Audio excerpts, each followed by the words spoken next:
Today I'm going to do Love and Hip Hop Atlanta Season 3 Episode 5. If you guys hear echo in my background, I apologize. Well, anyway, it starts off with the fight with Kadia and Carly Red at the house. It started off where that's off last week with the fight. With Kadia saying she fucking Jock every night or whatever. So, like I said, Carly swung with the purse, didn't connect, and Kadia grabbed Carly by the hair. She had that bitch by the hair real good.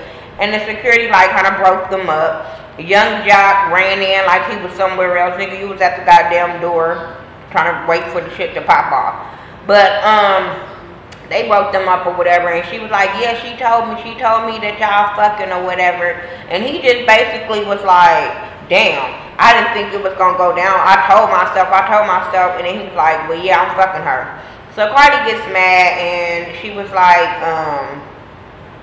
she called him a hoe and all this bullshit. The girl, he was like, Kadia, give me a minute, I apologize for this. And I'm like, you would've got fucked up. But Kadia goes sit at the dining room table because, you know, her scene wasn't over yet.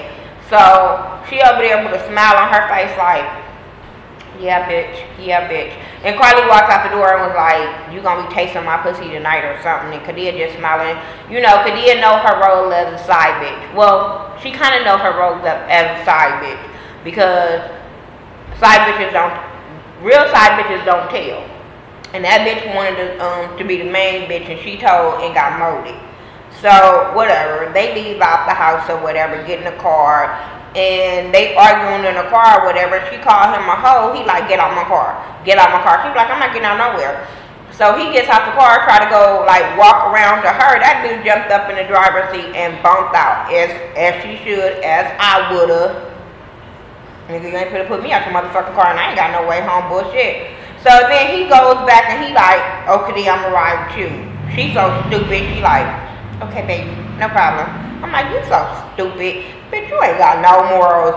And you sell your soul for a screen on TV because, bitch, you look raggedy as fuck. Regardless of how old and dumb Carly looking, Kadia, you look much motherfucking worse. That you over there being a little lapdog for this nigga. So anyway, moving on, Bambi and Scrappy, they walking down the street. They talking about, you know, the pregnancy and her losing the baby. And she said she was surprised because Mama D came over and they had their little talk. And Mama D talking about marriage or whatever. And he talking about he love her, but he not in love with her, but he want a baby. And she like, okay, and I want a shimmer. I want a ring on it first. And he like, hold up, bitch, wait a minute, hold on, like. That's what he gave me, like, bitch. But yeah, she was speaking some real shit to him, like, that must have happened for a reason. Like, we need to be married before we be having another motherfucking child. Like, come on now. She like, I don't want to be a fucking baby mama. So, at least she got that down right, that she don't want to be a baby mama. But fucking with him, that's what you will be. Whether he tell you he in love with you or not, you will end up being a baby mama. Scrappy hasn't grew up yet to be a man, so therefore I don't see nothing else in y'all future. Anyway, Tammy and Jocelyn go shopping. I'm gonna tell y'all right now, I don't like Tammy. That's the bitch I wouldn't fuck with ever. And I'm gonna tell you why. They meet up and go shopping because Jocelyn and Deb is cool, and Deb thought they would, you know, be cool or whatever. So they talking wedding talk and all this stuff, and Jocelyn is just telling her, like, you need to plan your wedding. Every girl wants to plan their wedding, and she was telling her how they had a small wedding, but she would like a big wedding, and Tammy was like, well, I'm the opposite. I want a small wedding, and that was cool. So then, you know, Jocelyn asked her, does she have any kids? She said she had an 8-year-old daughter and stuff like that, and that bitch Tammy brought up Mimi and was like, well, I heard Mimi got a sex tape. And so Jocelyn, being Jocelyn, called the bitch a pilgrim, called her old, all that kind of stuff. And Tammy was entertaining that conversation. Tammy was really entertaining that conversation. We'll get back on them. Scrappy and Erica Pinky he at her house. They talking about Bambi and how Bambi was pregnant, and she was like, how you get a bitch pregnant that you not in love with, and all that kind of. She automatically got up in her motherfucking feelings. And then he was telling her how she lost the baby, and she was like, oh what, you wanted the baby and all that kind of stuff. And I don't like her either. And they were just talking about, and she was like, well, oh, you on my couch because she had the miscarriage. And he was just like, damn, I just wanted a friend and be cool with and just hear me talk and all that kind of stuff. And Erica Pinky gives reasons why women and men can be friends. Girls and boys can't be friends. You're the epitome of that. Regardless of what he's saying, he's telling you he has a girl. He's telling you that he loves her. He's not in love with her. He's telling you he got her pregnant. And you steady wants to fuck with him and get in your feelings because he's still into some other chick. Bitch, please. Then she was like, I need another drink. And she gets up with these booty shorts on talking about, oh, let me pull my shorts down. My cheeks are hanging out.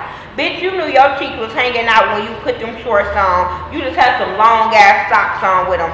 Bitch, you is a rat. Just period fucking point blank. Erica Pinky is a fucking rat. I don't care what. Oh, he's sending her mixed signals, yada yada yada. But bitch, he told you that you know he's with Bambi. So you trying to take her place, bitch? No, you just look dumb. I hate bitches that's thinking they taking somebody's place. No. So anyway, Jocelyn and Tammy, they meet back up. Jocelyn had Tammy come to this place to pick out clothes or whatever for her photo shoot for Hip Hop Weekly. So they picking out clothes or whatever, and Jocelyn keep picking out these sexy clothes. She had this sheer outfit talking about, I could just wear a thong in the kitchen with this. So Tammy automatically starts feeling some kind of way about Jocelyn and her wardrobe and her clothes. Because Jocelyn was like, you know, this is how I got my man, this is how I got him to marry me in 2 years and 2 months and all that kind of stuff. And she was just basically trying to give old girl some advice, like, you know, dress like this, maybe you can get the ring and you know, and replace it with that tattoo. She was just giving her advice. So I didn't take it as her throwing jabs at Tammy. I thought she was just telling her, like, you can't trust these niggas out here. You gotta make sure you get your ring. These niggas can tell you anything. That's what she was basically telling her. She was telling her, like, this is how you keep your man's attention, dress like this. That's what I was getting from Jocelyn. So all that her saying she was throwing jabs at her and she don't know if she could be friends with her, I was like, bitch, who are you? And then she was like, I'm a stylist. And like Jocelyn said, she been styling herself. So she know what she likes. She know what the magazines is picking her for. They're not picking her for her to be sexy and covered up. They're picking her for ass shots and titty shots and all that kind of stuff. So, hey, I just don't like her. She's that bitch Tammy's that bitch that will smile in your face and talk about you behind your back, and that cannot be trusted. And then go back and talk to you about the next bitch, and then go back to the next bitch and talk about you. I don't like her. I can't fuck with her. Erica and Carly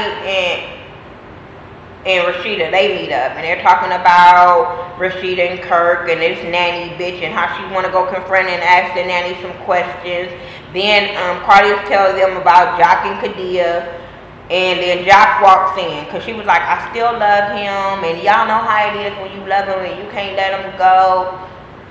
I'm sorry. I'm just not that type of bitch.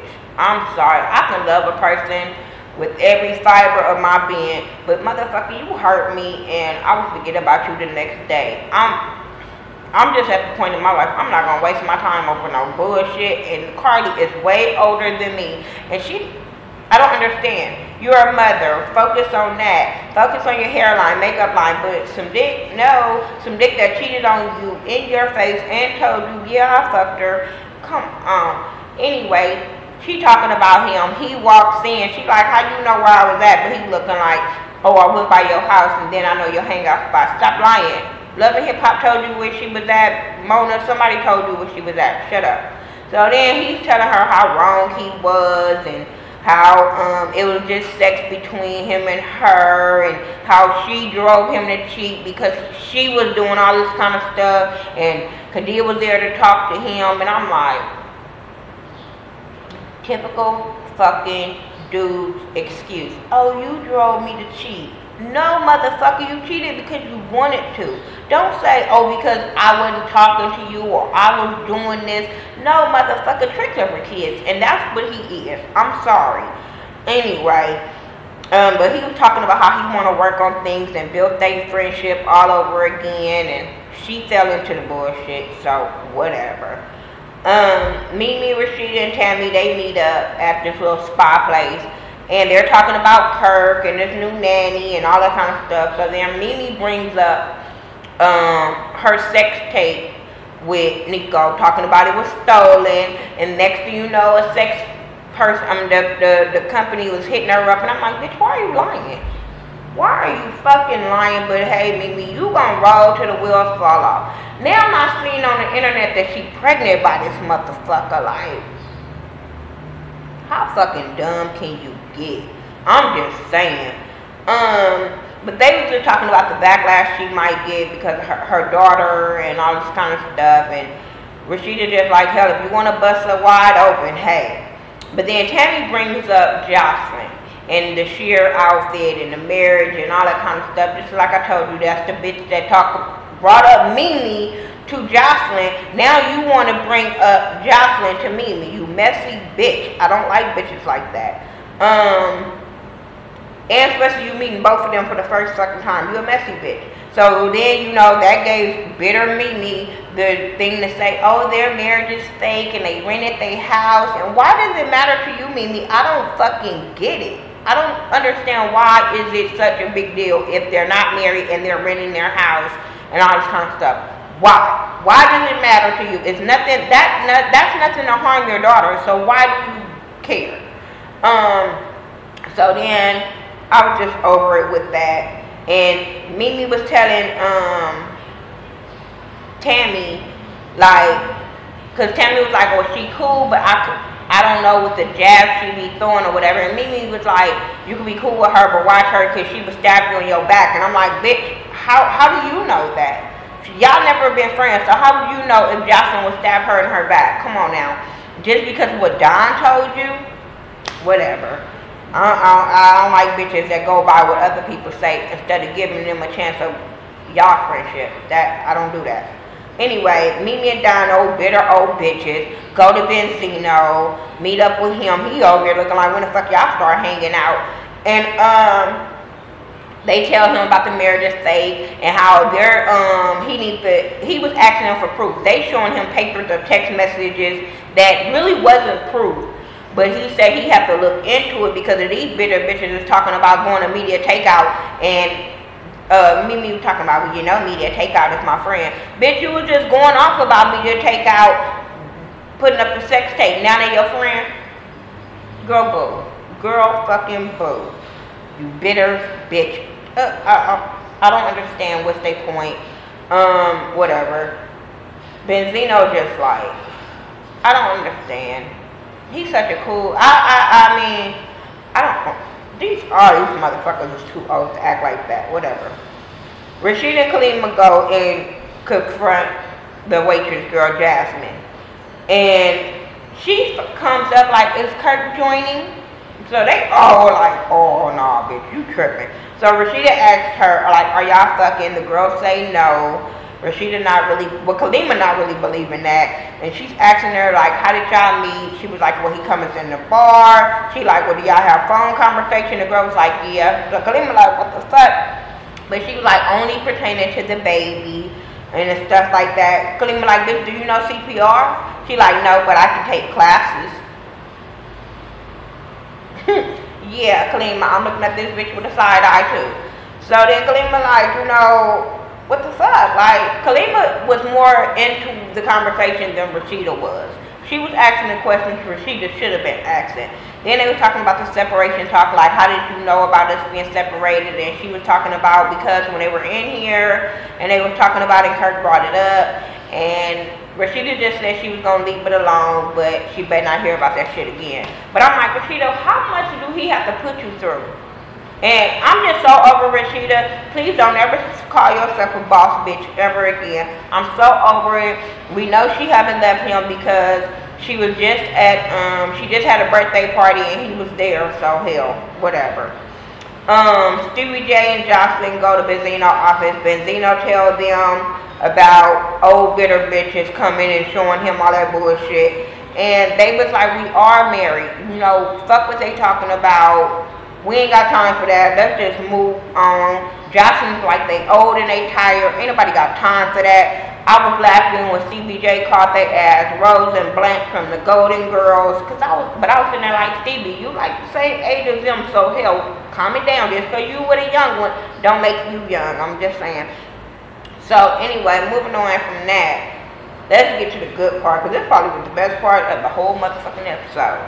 Scrappy birthday party. Mama D there, Bambi there, they cool, they turning up, they partying together and shit. So Mama D was talking about the throne and eat the cake, and Bambi feed him the cake, and all. Okay. So Erica Pinky comes in, and she's talking to Scrappy, and she's like, oh, hey, where's everybody at? He's like, my mama and Bambi over there. So they sitting there just talking. Mama D noticed it. She like, oh, shit. Here come them eggs in the basket. And then she like, she's smiling at me, so she must want to come work for me. So they go walk over there or whatever. She was like, oh, the eggs got legs. I fell out laughing because Mama D and her words, I was just like, this bitch always staring up the pot. So she was staring up there. She pumped Bambi up to go check over there. So then Erica brings up Bambi pregnancy, like, I'm sorry for your loss or something, I'm sorry what happened to you or something. And Bambi like, bitch, like, who are you and why do you know about my personal business? So the girl was like, so she asked Bambi like, you telling this bitch my personal business? She was like, he tells me everything. He tells me everything. Bambi took off on that hoe, and as she should, because this bitch is over here mopping off at the mouth. First of all, that wasn't the time or the place, and now you over here talking, you get popped. Because I'm sorry, she was doing that to be messy. She was really doing that to be messy, and now messy bitches get popped. So now she going off kicking shit like, I mean, Bambi, like, connected a couple of times. Like, at least 3 times Bambi connected on that hoe. So, because I rewinded and watched it back. So Mama D over there like, you need to control your bitches. And I'm sitting there like, but you over there started that. You pumped Bambi up to go over there. So Bambi over there like, Scrappy, you mad because I socked your side bitch? He like, my side bitch, my side bitch. She was like, whoever the bitch is, she know my business. Like, she like, give me a kiss. Give me a kiss so I can know it's real. So he give her a kiss. And then they go back to turning up and shit. And the girl Erica outside popping off, talking about it's not over and all that. Bitch, I don't think she sucker punched you when you were sitting there talking shit. That's not a sucker punch. A sucker punch is when you don't see that shit coming. And Bambi was dead in your motherfucking face, bitch, and you was close enough in her space to get popped. So that wasn't a sucker punch to me. I'm sorry. If sucker punch is when you got your back turned and a bitch come and sneak and hit you, that's a sucker punch. Bitch, y'all was face to face and you was talking shit, you should have had your guard up. I'm just saying. So this was my review for Love and Hip Hop Atlanta Season 3, Episode 5. I think this is Episode 5. Tell me what you guys thought of this episode. We can agree to disagree. Like I said, sorry about the echo in my background, but I'm in a room that's nothing really in here. So, yeah, follow me on Facebook, Twitter, Instagram, Google+, Xbox Live. I do everything by The Ghetto View, THA, not THE. Make sure you check out my review for the Hookah Palace where Benzino was at the Hookah Palace out here in Las Vegas. And also check out his performance at the Hookah Palace if you're interested. Check out my girl Ashley Miller, Bondi Blue, Forest Rocks, Katie from Sweet Addictions, New Orleans Leo, Scotty from Mrs. Still Standing. We all do Love and Hip Hop reviews, so check us all out. Talk to us. We'll talk to you back. Oh yeah, make sure you check out my girl Spooky Jones. She be giving it uncut and unraw. So check her out, subscribe, and all that good stuff. Peace.